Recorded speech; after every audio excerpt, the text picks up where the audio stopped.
Ô, Fefito, vou voltar esse bloco conversando com você, hein? Vambora. Um relatório produzido pelo Grupo Gay da Bahia aponta que ao menos uma pessoa é morta por dia no Brasil em razão de homofobia. Detalha pra gente esses dados, por favor. Pois é, antes de detalhar esses dados, eu não sei se vocês perceberam, eu vim muito discreto. Pra você que está aí ouvindo a gente no rádio ou em casa pelo rádio, tá ouvindo no carro a gente, eu estou usando um arco-íris hoje, assim, uma jaquetinha arco-íris bem básica. Você deve estar se perguntando por que uma pessoa tão discreta quanto o Fefito tá usando uma roupa assim tão colorida. Eu te digo, porque há exatos 29 anos, em 17 de maio de 1990, a homossexualidade deixava de ser considerada uma doença pela Classificação Internacional das Doenças da Organização Mundial de Saúde, ou seja, o CID lá, como se diz. Só no ano passado, a transexualidade deixava de ser considerado transtorno de identidade de gênero, ou seja, uma doença mental. Agora ela é considerada uma incongruência de gênero. Veja só você. Ou seja, uma característica inerente à pessoa, né? Veja só você, 28 anos entre uma coisa e outra e a gente ainda tá conquistando direitos. Eu fiz todo esse preâmbulo porque o dia 17 de maio marca o Dia Internacional da Luta contra a Homofobia. Então a gente veio de arco-íris, sim, nesse estúdio de arco-íris da Jovem Pan. Mas os dados do Grupo Gay da Bahia, o GGB, que é um grupo que desde os anos 2000 faz um levantamento muito sério acerca das mortes de homossexuais, transexuais, lésbicas e bissexuais no país, e LGBTs no país como um todo, ele divulgou os primeiros números. Até agora, já foram contabilizadas 130 mortes, o que dá cerca de uma morte por dia.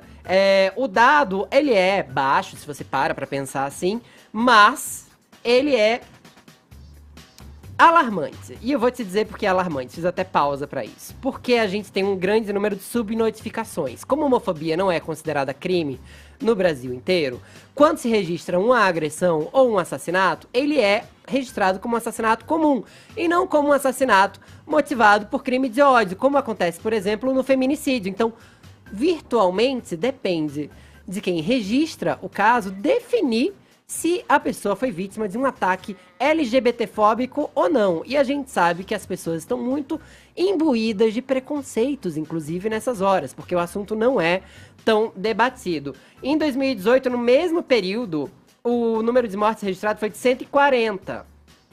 Ou seja, uma a menos do que nesse período. Agora, nos anos 2000, o patamar atual já supera 400 mortes anuais, porque em 2017 foram 445 mortes. Se foi nessa mesma projeção, no final das contas, a gente vai acabar superando esses números. Muita gente costuma contestar os dados do Grupo Gay da Bahia, porque diz que héteros morrem mais que homossexuais.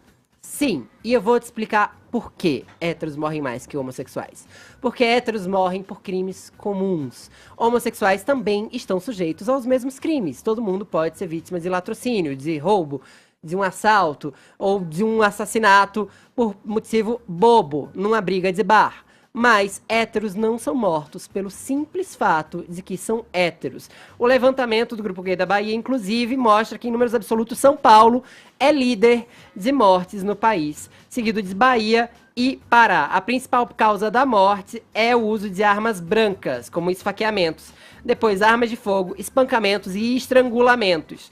Para você que tenta achar algum tipo de desculpa para justificar as mortes por homofobia, dizendo que normalmente são pessoas que vivem se prostituindo na rua ou estão envolvidas com drogas, não é o caso. São pessoas que às vezes estão muito mais próximas de você, que têm família como você e que estão só vivendo a própria vida. Vou até trazer um caso aqui bem específico para vocês verem como a homofobia não mata só quem é LGBT. Há 2 ou 3 anos mais ou menos, um pai teve a orelha decepada porque estava andando de mãos dadas não, abraçado com o próprio filho, num rodeio.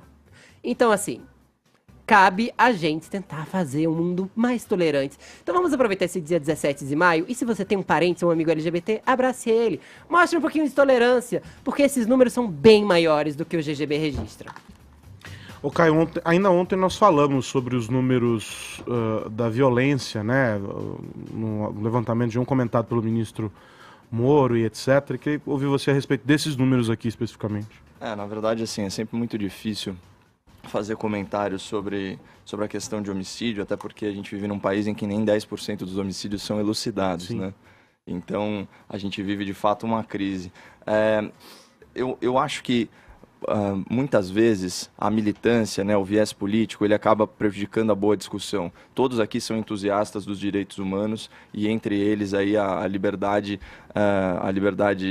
de associação, o direito à privacidade e todos esses direitos naturais aí relacionados à questão da sexualidade, né? Isso é uma conquista da humanidade, que as pessoas elas possam ser para o que elas nascem, como sempre coloca o Fefito. Agora, quando você pega, por exemplo, um organismo como o Grupo Gay da Bahia, que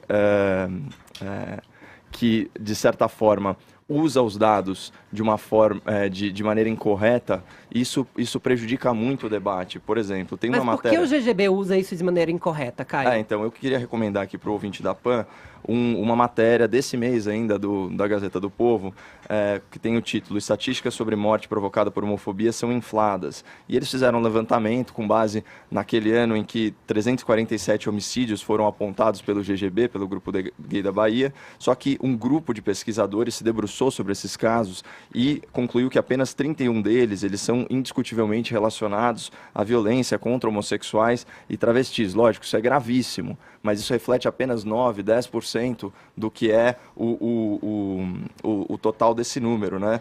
E eles apontam algumas falhas de metodologia no GGB. Eles falam assim, olha, essencialmente, eles fazem um clipping de notícias, eles interpretam as manchetes, às vezes, de forma equivocada, tem mortes no exterior que são contabilizadas, tem muito caso de duplicação, e quem está à frente desse estudo é uma pessoa séria, né? Que é o pesquisador, o Eli Vieira, que é biólogo, ele é mestre, doutor pela Universidade de Cambridge, e o compromisso dele não parece ser uma coisa ideológica, mas sim com a exatidão dos dados, porque só conhecendo também a natureza e a dimensão do problema, a gente consegue combatê-lo de forma adequada. Então, assim, de forma nenhuma eu quero subestimar a importância e a gravidade desse crime.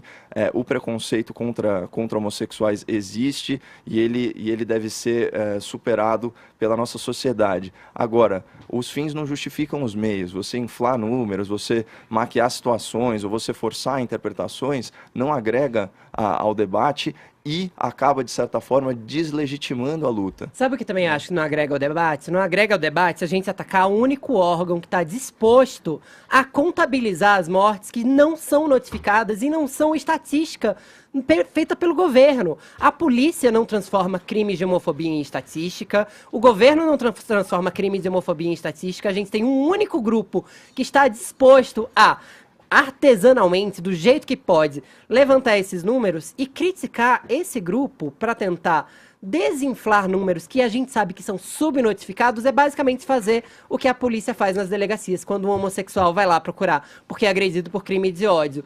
Cabe a alguém interpretar o que é homofobia. Desculpa, quem define o que é homofobia é quem está sofrendo. Mas é esse que é o ponto, né? A gente não pode tratar como verdadeiros números, então, que são estimativas, né? A gente perde rigor científico. Eu acho que a luta, então, tem que ser no sentido de conscientizar as autoridades para, como o Fefito bem colocou, fazer esse mapeamento, porque o crime de ódio, ele agrava a conduta criminosa, né? É pior ainda, um homicídio cometido por motivo de ódio é ainda pior.